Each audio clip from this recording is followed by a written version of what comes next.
Bonjour Jean-François Froger. Bonjour Annie Gabriel.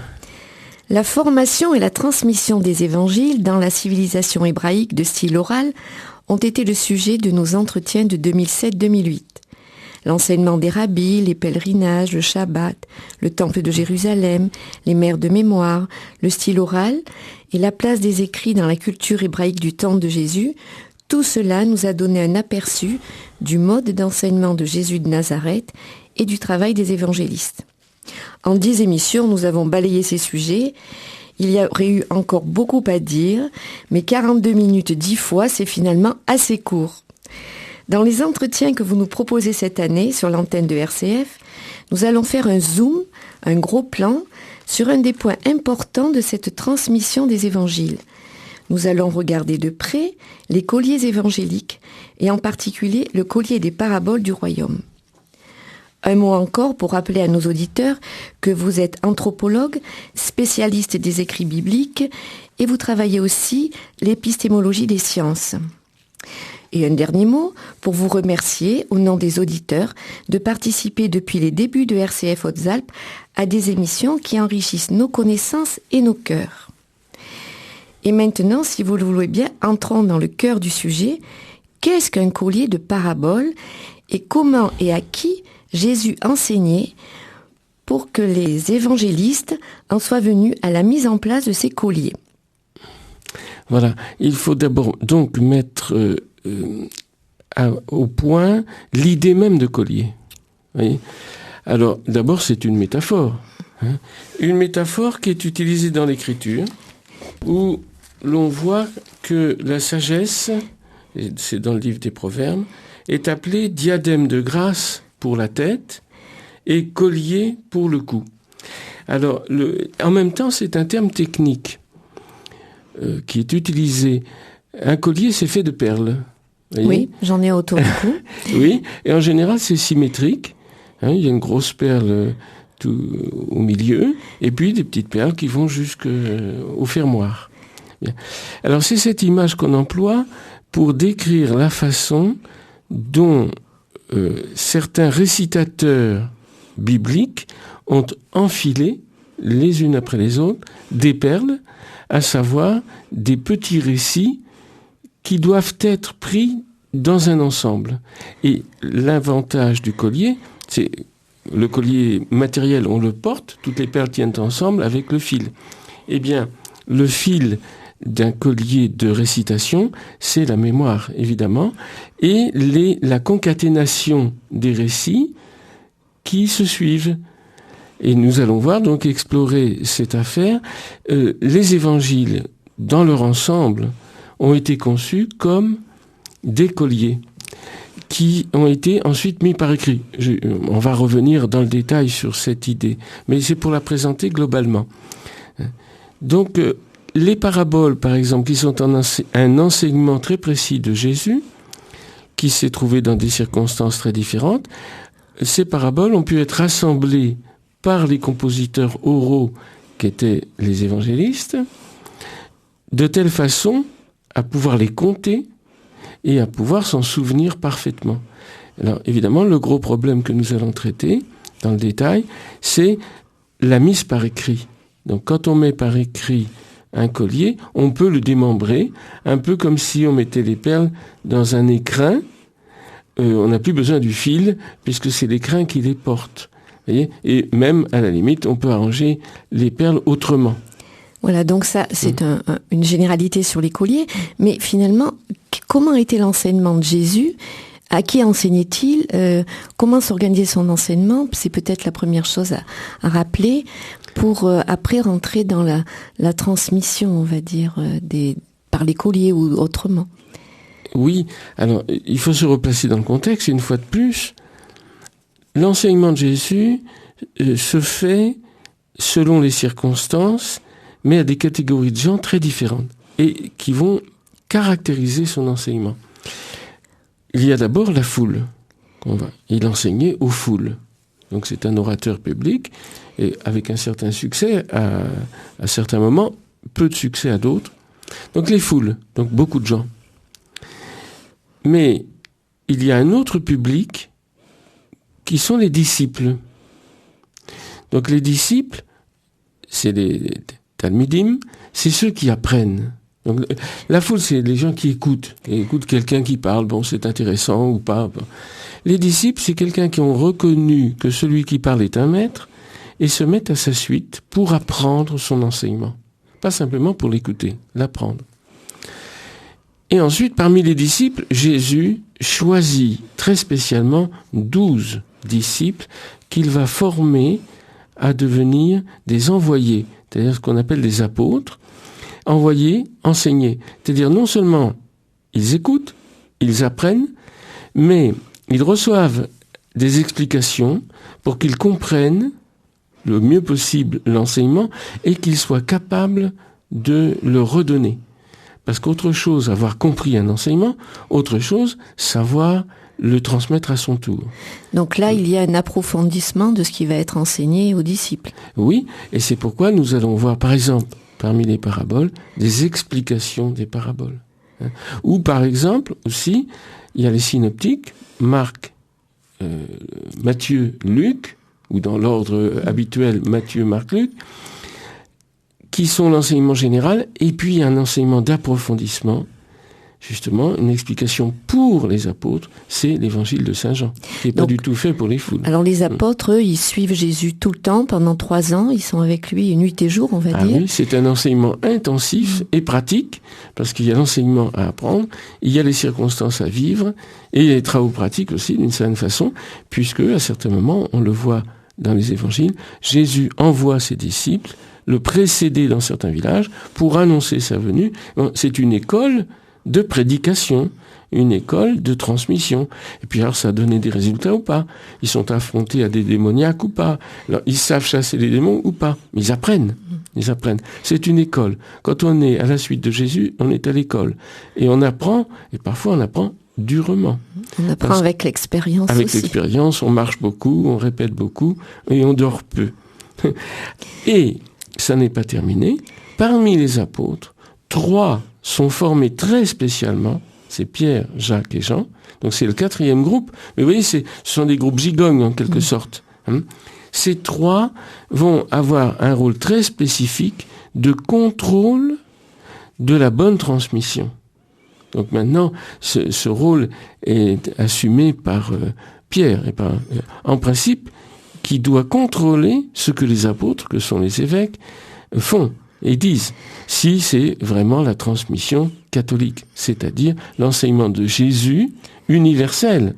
Seulement, dès qu'on doit expliquer l'Écriture, ce qui est le rôle de l'apôtre, ce qui n'est pas du tout le rôle du disciple, on doit l'expliquer parce que pour la transmettre, il faut aussi l'expliquer. Il faut avoir les critères internes de justesse pour expliquer l'Écriture. Ça n'est pas n'importe quel commentaire qui est possible. Il y a besoin d'une formation très spéciale. Alors ça, c'est la formation des apôtres dont les évêques sont les successeurs. Donc il y a besoin d'un contrôle, et effectivement, il y a un contrôle de l'enseignement des évêques par le concile, et Pierre est son successeur, qui doit effectivement contrôler la rectitude de la doctrine qui est enseignée et la rectitude de l'histoire qui est transmise. Voilà, donc on peut dire qu'il y a 4 groupes d'enseignés. D'enseignés. Voilà. Et il y a un enseignant, vous n'avez qu'un seul maître, dit Jésus, et c'est lui-même, évidemment. Tous les autres ne font que transmettre. Et nous-mêmes qui allons parler d'écriture, eh bien, nous allons aussi essayer de transmettre avec un tout autre statut. C'est le statut des scribes, en quelque sorte, qui connaissent l'écriture et qui peuvent en parler aussi, mais sans l'autorité d'un apôtre, évidemment. Alors, voilà 2000 ans que les évangiles nous arrivent, 2000 ans de tradition. Oui. Voilà, nous arrivent écrits. Nous, on est en train de parler de style oral depuis l'année dernière. Et les évangiles nous arrivent écrits. D'ailleurs, on a bien vu l'an dernier en parlant que l'écrit n'était pas du tout incompatible avec le style oral. Vous allez peut-être nous repréciser cela. Et surtout, je vais vous demander quels sont les résultats des dernières recherches dans ce domaine, puisque il y a de grandes recherches qui ont été faites sur le style oral depuis un certain nombre d'années, puisqu'on s'est rendu compte qu'il fallait vraiment replonger dans ce monde-là pour mieux comprendre et ne pas croire que les évangiles avaient été écrits comme ça, par petits bouts, par des communautés un siècle après Jésus-Christ, etc. Oui, tout cela est encore dans la tête de beaucoup de gens et profondément faux. C'est parce qu'on ignorait ou qu'on avait oublié, alors pour le coup, tout ce qui concerne la tradition orale. Parce que pour nous, l'oralité, ça fait pas sérieux. Hein. Et surtout, on ne croit pas à la fidélité, puisque à notre époque, sauf dans certaines contrées du monde tout de même, on ne peut pas répéter un enseignement à première audition et fidèlement. On va raconter ce qu'on a compris, comme on dit, c'est-à-dire autre chose que ce qui a été dit. Or, ça n'est pas le cas du tout.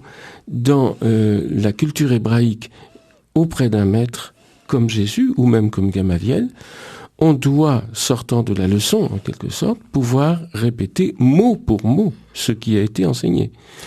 Et on n'est pas autorisé à en faire le commentaire. Il faut que le maître donne l'autorisation. Et ça, c'est un envoi.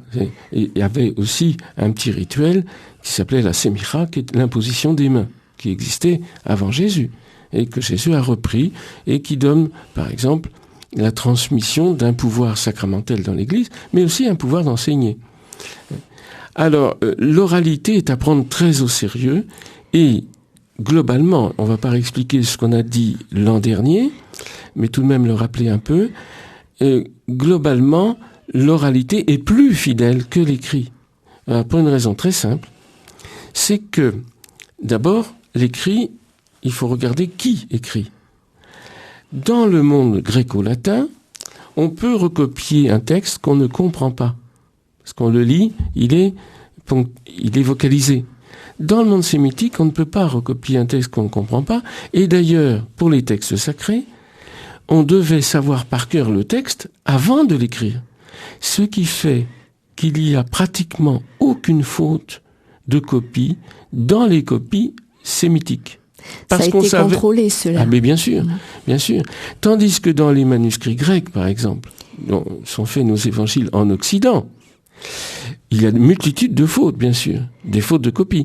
Et alors, de temps en temps, on nettoie en quelque sorte les manuscrits, on fait des révisions, on compare, etc. Et actuellement, il y a tout un travail depuis 2 siècles qui a été fait de philologie et de comparaison des arbres de manuscrits, etc. Et on avait oublié qu'il y avait une tradition qui, elle, n'avait pas bougé, qui n'a pas de faute, c'est la tradition syriaque. Pourquoi ?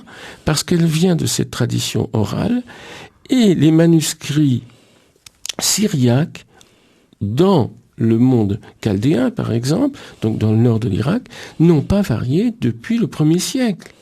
Alors, ça n'a pas été utilisé par les exégètes occidentaux. Et ça commence à l'être, et en particulier, alors, dans la lignée du professeur Jousse, qui était jésuite, qui est mort en 1961, donc ça commence à faire du temps, mais il y a des gens qui ont continué le travail que Jousse avait initié, en France surtout, mais aussi en Afrique du Sud, en Allemagne, etc., et en particulier en France, de monsieur Pierre Perrier, qui a écrit plusieurs ouvrages qui sont fondamentaux pour comprendre ce qui s'est passé au niveau historique et qui offrent alors tout le sérieux d'un travail scientifique et documenté. Donc il n'y a aucun doute à avoir là-dessus. Et des travaux récents vont paraître d'ailleurs, c'est une avant-première, des travaux récents montrent la validité même de l'idée de collier. Pourquoi ? Parce que dans les manuscrits syriaques, on retrouve des notes de prononciation, de lecture, de typographie. On ne savait pas à quoi ça se rapportait. Eh bien, un prêtre maronite, qui s'appelle Frédéric Guiguin, a trouvé que c'était des césures qui correspondent justement à la reconstitution des colliers dont nous allons parler. Voilà, alors on va prendre un petit temps de musique et puis on continuera sur notre lancée. Jean-François Frouget, donc nous continuons cette émission, nous sommes dans la 2e partie sur le grand sujet, le collier des paraboles, et je vais vous demander, si c'est possible, pourquoi en fait les apôtres ont-ils été amenés à faire ces colliers ? Oui, les apôtres, donc les envoyés, formés par Jésus à apprendre, à répéter et à expliquer son propre enseignement, ont voulu faire des collections pour la mémoire, pour eux-mêmes d'abord, puisque c'était leur style propre. Alors, ils ont fait des colliers thématiques selon les thèmes que Jésus abordait, dont les paraboles que nous allons étudier cette année. Mais bien sûr, il y a d'autres colliers. Il y a le collier, par exemple, des diacres qui enseignent donc aux futurs diacres ce qu'ils doivent faire, tout simplement. Quelle est leur attitude et en quoi consiste leur service. C'est les dignes successeurs des Lévites. Mais, bien sûr que cette même technique de mémorisation et, de structuration de l'enseignement, de telle façon qu'il devienne indéformable. Pour la mémoire, là on n'est pas encore dans l'écrit, va être utilisé aussi par les apôtres quand il va s'agir de raconter l'histoire de Jésus. Donc il y a des colliers chronologiques et des colliers thématiques. Tout à fait. Par exemple, il y aura un collier de la Passion, et qui est pratiquement indéformable et qui est pratiquement semblable, évidemment, dans les synoptiques. Oui. Il ne faut pas s'étonner des ressemblances, ni des différences, parce que justement, cela est tout à fait possible avec cette technique. Alors, ensuite, lorsque le collier est constitué pour la mémoire, donc il est transmissible, mais on peut l'utiliser par morceaux. On n'est pas obligé de tout redire non plus. On l'a en mémoire, mais on utilise ce dont on a besoin dans son propre enseignement.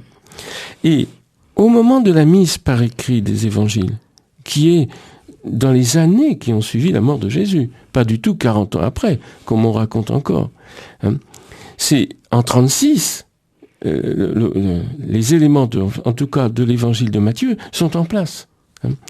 Alors on en a la certitude pour d'autres raisons, et même des raisons historiques externes aux évangiles, puisque on va retrouver par exemple les évangiles tels quels, l'évangile de Matthieu en tout cas, avec Thomas qui n'est plus à Jérusalem. Donc il a fallu qu'il emporte la collection toute faite, même si elle n'était pas mise par écrit encore. Alors revenons à cette structuration.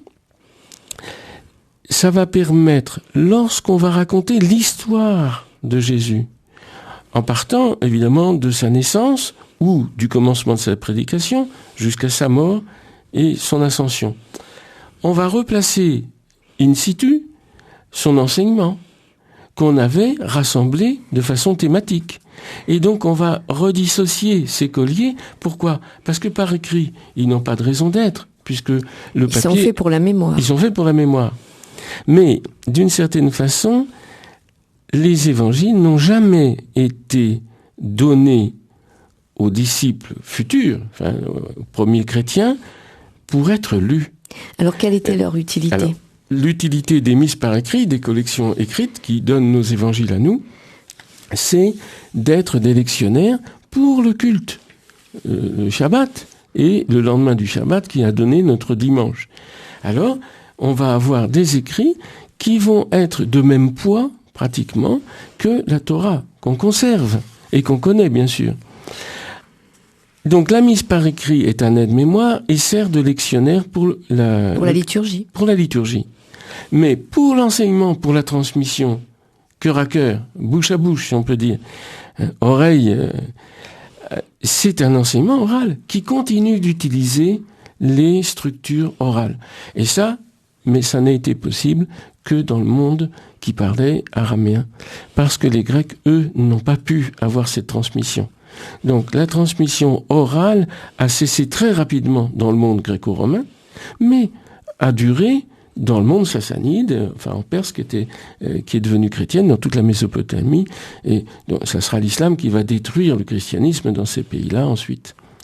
Et évidemment, Thomas et Barthélemy, par exemple, qui évangélisent tout ce qu'on appelle l'Iran aujourd'hui jusqu'à l'Indus, Barthélemy, qui revient ensuite en Grande Arménie, Thomas qui continue en Inde et qui va jusqu'en Chine. On a les preuves maintenant archéologiques par des archéologues chinois contemporains qui ne sont pas spécialement chrétiens.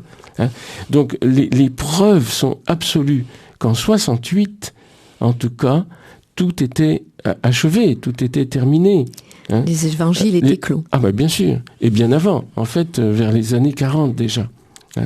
Alors, peu importe l'histoire, là, pour l'instant, mais c'est le contexte qu'il est bon de rappeler, on va regarder alors la technique même d'un collier, et d'un collier thématique qu'il est facile de reconstituer.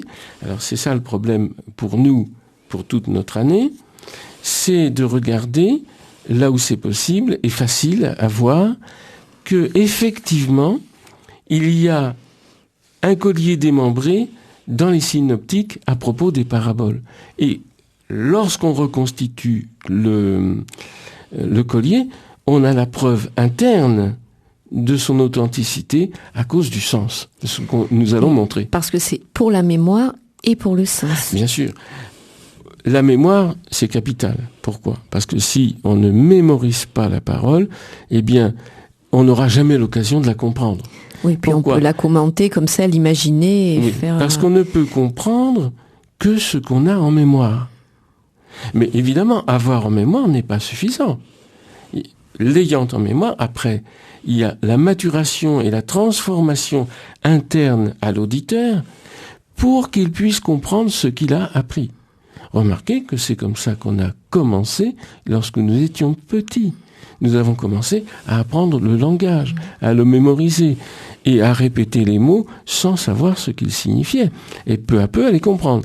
Et on peut grandir dans l'intelligence du langage jusqu'à un âge avancé. Vous voyez ? On peut s'apercevoir qu'on ne comprend pas le langage qu'on emploie. Pourquoi ? Parce qu'il est mémorisé, tout simplement.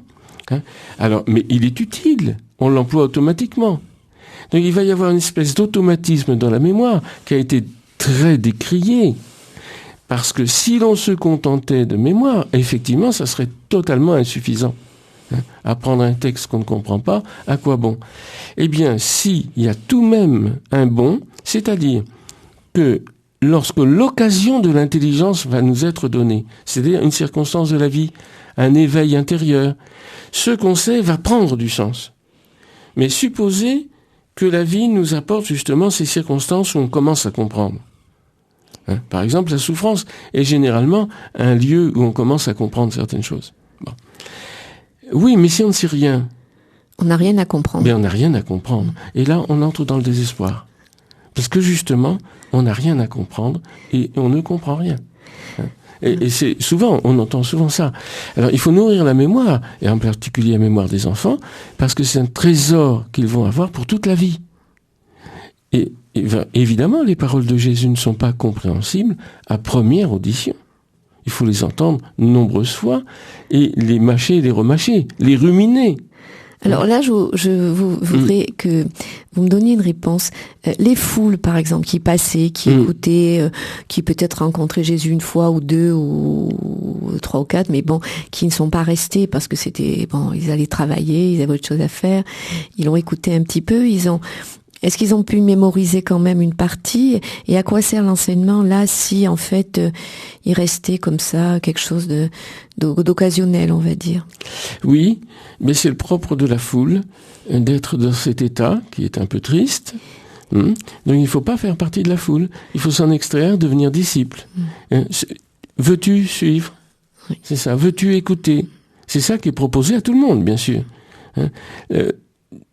Toute personne faisant partie de la foule, c'est déjà une chance d'en faire partie d'ailleurs, parce que justement on reçoit le signal. Il y a quelque chose là qui se passe. Il y a quelque chose qui est dit. Si vous voulez aller plus loin, alors venez. On va vous enseigner. Mais parce qu'en dehors de la volonté d'être enseigné, c'est totalement inutile d'être enseigné. Il ne reste rien. Alors, l'enseignement de Jésus, si j'ose dire, est si génial que même quelques bribes qu'on a entendues au dépourvu, à l'occasion, et même sans y faire trop attention, il y a quelque chose qui va en rester. Pourquoi ? Parce que derrière l'enseignement de Jésus, derrière les formes linguistiques, les formes rhétoriques, parce qu'il y en a, ce qu'on a appelé le formulisme, même dans le monde hébraïque, eh bien, il y a des images qui sont si fortes qu'elles vont se graver, en quelque sorte, à première audition, justement, dans la mémoire des gens, et ces choses gravées vont pouvoir se réveiller, là aussi à l'occasion, et donner du sens. Et donc, même la foule reçoit quelque chose. Ce n'est pas en vain qu'on lui parle, et en plus, c'est le vivier des disciples. Donc il faut parler à la foule. Voilà. Alors revenons au collier. Donc les colliers, si j'ai bien compris, c'est une étape intermédiaire entre l'enseignement de Jésus et la mise par écrit. Donc il y avait ces colliers pour la mémoire et pour le sens. Donc Oui. comment faire pour retrouver ces colliers? Comment avez-vous fait dans vos travaux Oui. pour retrouver ces colliers? Reprenons bien le fil de ce qui s'est passé. C'est pas difficile à comprendre ça. Jésus parle. Et c'est un orateur. Et il fait des gestes et des miracles, et ça, on le voit. Mais il faut être témoin, donc il faut l'accompagner. On ne peut pas avoir de miracle si on n'accompagne pas Jésus. Il ne fait pas les miracles à distance. Ou, en tout cas, il a fallu demander pour le centurion, par exemple. Alors, Jésus parle. Il est écouté et appris par des disciples. Entendu et compris par des gens qui vont être les futurs apôtres, c'est-à-dire qui sont enseignés de façon spéciale, comme on dit, et en particulier, il leur expliquait tout. On a encore cette trace dans l'Écriture. Et ensuite, donc, les apôtres, pour eux-mêmes, les disciples de Jésus, qui vont devenir ses apôtres, vont construire ces colliers. Et il se peut même, et là, c'est une hypothèse qu'on va examiner, que Jésus leur ait appris à construire des colliers, et en particulier pour les paraboles que nous allons étudier. Mais ensuite, c'est un savoir-faire qu'ils vont appliquer eux-mêmes. Évidemment, c'est pas Jésus qui leur a dicté le collier de la Passion. C'est bien parce qu'ils savaient faire ce genre de récit structuré, mémorisable et sensé. Nous allons voir qu'il y a une intelligence profonde dans la construction même de ces colliers. Eh bien, sachant le faire, ils l'ont appliqué à toute la vie de Jésus, même dans la chronologie. Alors, comment nous avons fait pour reconstituer un collier des paraboles? Alors d'abord, nous examinerons en son temps. Qu'est-ce qu'une parabole? Alors supposons que nous sachions pour l'instant ce que c'est qu'une parabole. Quelle est la procédure à suivre pour reconstituer le collier? Si d'aucuns veulent faire l'exercice chez eux, c'est encore possible. Alors on va peut-être prendre un petit temps de musique et comme ça on fera notre dernière partie que sur ce thème-là. Nous reprenons cette émission, Jean-François Froger, dont nous sommes dans la 3e partie, sur la construction des colliers évangéliques. Donc je vous écoute, comment fait-on pour construire le collier des paraboles? Eh bien, d'abord on s'aperçoit que dans l'évangile de Matthieu, il y a une collection de paraboles. Il commence par le semeur, il y en a 7. Alors, est-ce que le collier est complet dans Matthieu ou est-ce qu'il n'en a donné qu'une partie? Alors, le fait qu'ils soient rassemblés montre bien qu'on les rassemblait. Or, parce que Jésus ne les a pas dites les unes après les autres. Bien sûr que non. Donc, ça a été dit au cours de la vie, en quelque sorte, et rassemblé pour qu'il y ait mémoire, entre autres, de la suite entre les paraboles les unes et les autres. C'est pas simplement on ramasse des choses disparates. C'est qu'il y a une suite.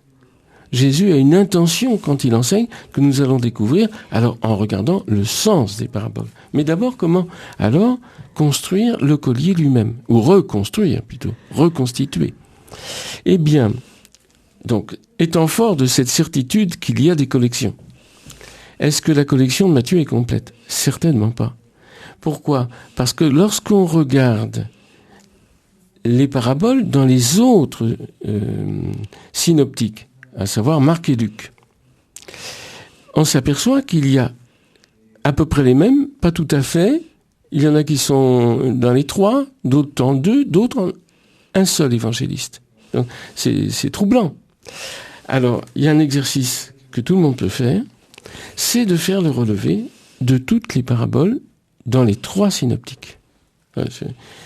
Et de voir une chose tout à fait étonnante, c'est que il y a un corpus de paraboles qui, quoique dans des circonstances différentes dans chacun des synoptiques, suivent le même ordre. Autrement dit, on va trouver, par exemple, le semeur, la semence qui pousse toute seule, le grain de sénévé, etc., et dans cet ordre-là. Alors, quelquefois, il y a un manque dans l'un ou dans l'autre, mais l'ordre est respecté. Et c'est ça, la racine. Et il apparaît clairement un ordrage, comme on dit techniquement, antérieur à la rédaction finale des 3 synoptiques. Eh bien, cet ordre remonte à une collection ordonnée de paraboles, dont on a alors un morceau dans Matthieu, qui commence par le semeur. Pourquoi ? Parce que cette parabole est épistémologiquement capitale. Parce que Jésus y enseigne là ce qui est capital de comprendre si on veut comprendre toutes les paraboles. Il y enseigne son enseignement, en fait. Il y enseigne son enseignement. Alors, nous y arriverons, mais ça n'est pas la première. Simplement, Matthieu fait démarrer là. Et quand on regarde le commencement, on voit que Jésus a dit des paraboles bien avant celle du semeur. Chez Marc et Luc, on le voit, par exemple. Chez Marc et Luc, Marc tout au début de Marc, en 2:21 par exemple, il leur disait une parabole, donc on est sûr que c'en est une. Personne ne met un morceau vieux sur un habit neuf, par exemple, parce que la déchirure va s'accroître, etc. Bon. Et personne ne met du vin nouveau dans de vieilles outres, parce que les outres vont éclater, etc. Donc, vous voyez, on a ici une parabole double, comme on dit, parce qu'il y a 2 images très précises que nous allons étudier. Et ça, c'est le commencement. Jésus c'est une parabole, quoique, nous allons voir, elle n'est pas, disons, la fiche signalétique de la parabole dans le code formulaire dans lequel ils vont être exprimés. Ça, nous l'expliquerons un peu plus loin. Et alors ensuite, il y a d'autres choses. Il va y avoir toute une éducation sur celui qui écoute. Bien sûr, puisque les paraboles, c'est fait pour des gens qui deviennent disciples. Alors, ça peut être dit aux foules, mais il faut que les disciples l'apprennent. Alors, est-ce que c'est suffisant d'apprendre ? Non, on l'a dit, il faut comprendre. Comment on comprend une parabole ? Eh bien, c'est l'enseignement de la 2e perle. Quiconque vient à moi écouter mes paroles et ne les fait pas. Donc là, c'est la maison. Oui, c'est la maison bâtie sur le roc ou sur le sable, que nous étudierons très spécialement. Évidemment, c'est un enseignement sur la façon dont on doit recevoir, pas simplement écouter, mais apprendre et mettre en pratique, évidemment. L'intelligence ne vient que dans la pratique. Et évidemment, ensuite, comme la plupart des gens ne font pas ça, comment font les foules ? Eh bien, elles font comme cette génération, comme toutes les générations. Elles ont la tête en l'air, eh bien, ressemblent à des gamins sur la place du marché, qui sont jamais contents et qui font toujours le contraire de ce qu'on leur demande. Alors, ces 2 paraboles, là, si je regarde sur le collier que vous m'avez donné, le dessin qui représente ce collier des paraboles, oui. Elles sont chez Matthieu et chez Luc. Par exemple, on les retrouve, voilà. Et dans le même ordre. Et dans le même ordre, c'est ça qui est intéressant. Oui, tout à fait. Même s'il y a autre chose entre les 2, qui n'est pas la même chose dans les 2 évangiles, là, elles sont vraiment situées bien dans le même ordre. C'est séparé par du tissu conjonctif de l'histoire. Parce que les paraboles, dans le collier, là, on est quand même dans le domaine de l'enseignement. C'est de l'enseignement. Voilà. C'est pas de l'histoire, là, c'est de l'enseignement. Ah oui, tout à fait. Mais cet enseignement a été donné dans telle ou telle circonstance. Dans le Sitz im Leben, comme disait Jérémias, le contexte, le contexte vivant. Alors qu'on reconstitue plus ou moins. Mais à mon avis, il faut croire les évangiles. Parce que les disciples étaient vraiment des témoins oculaires et fidèles. Donc ce qu'ils ont raconté est juste. Alors ça, on le démontrera aussi. Alors ensuite, il y a justement l'enseignement capital que Jésus va donner au bord du lac, et on va voir que son enseignement se place géographiquement, ça il faut l'avoir en mémoire, entre Nazareth et Jérusalem. Parce que Jésus commence son enseignement à Capharnaüm, au bord du lac de Galilée, ou la mer de Galilée, on dit, Yam Galil, et il va descendre vers Jérusalem et remonter plusieurs fois, et par des itinéraires différents. Mais tout se passe entre ces 2 pôles. Alors, l'enseignement, évidemment, à Nazareth et l'enseignement à Jérusalem, ça n'est pas la même chose non plus. D'autant plus quand on va à Jérusalem, on va vers le conflit ouvert. Il y a déjà du conflit à Nazareth, comme on verra, mais Jésus a rencontré constamment l'opposition. Aussi des gens pour le comprendre et l'aimer, mais beaucoup d'opposition comme aujourd'hui, bien sûr. Alors nous sommes donc dans le début de ce collier. Ensuite, il y a la parabole du semeur, si je vois bien. Parabole capitale, qui est en quelque sorte à la mi-temps de la première partie, parce que c'est très structuré. Alors on va le dire tout de suite. Nous trouvons 15 perles au collier.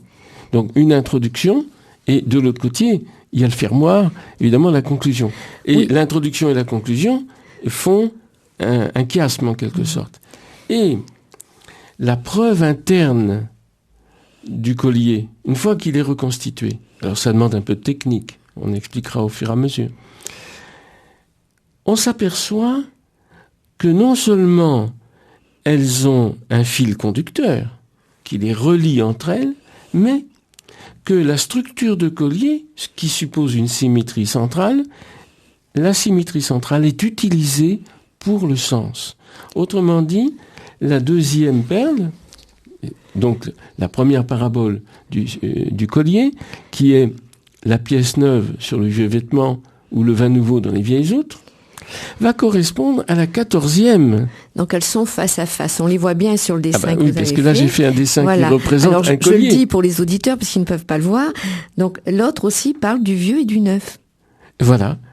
Et on trouve dans la 14e perle que un bon scribe instruit du royaume des cieux tire de son trésor du neuf et du vieux.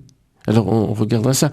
Et donc vous voyez bien que la problématique neuf-vieux, qui est capitale pour l'enseignement. Comment recevoir du neuf ? Alors ça, c'est comment mettons une pièce neuve sur un vieux vêtement ? Comment recevoir un enseignement nouveau ? C'est notre difficulté aujourd'hui encore. Parce qu'on aime bien répéter l'ancien. Et puis c'est l'ancien qu'on trouve bon, parce qu'on le sait tout simplement. Et puis, alors, quand on a été formé, eh bien justement, on va savoir tirer du trésor, alors disons globalement, de la mémoire, du trésor de la tradition, eh bien du neuf et du vieux. C'est-à-dire le scribe, le sophère, c'est le savant dans les choses de Dieu, doit, s'il est formé, tirer du neuf. Et c'est pas n'importe quel neuf, évidemment. Voilà, on va peut-être s'arrêter là puisque nous sommes à la fin de notre première émission, notre premier entretien, et puis dans le prochain, nous aborderons plus en profondeur le collier des paraboles. Nous avons 1 an pour explorer ce collier absolument merveilleux. Donc, merci Jean-François Froger, à bientôt. À bientôt Annie Gabriel.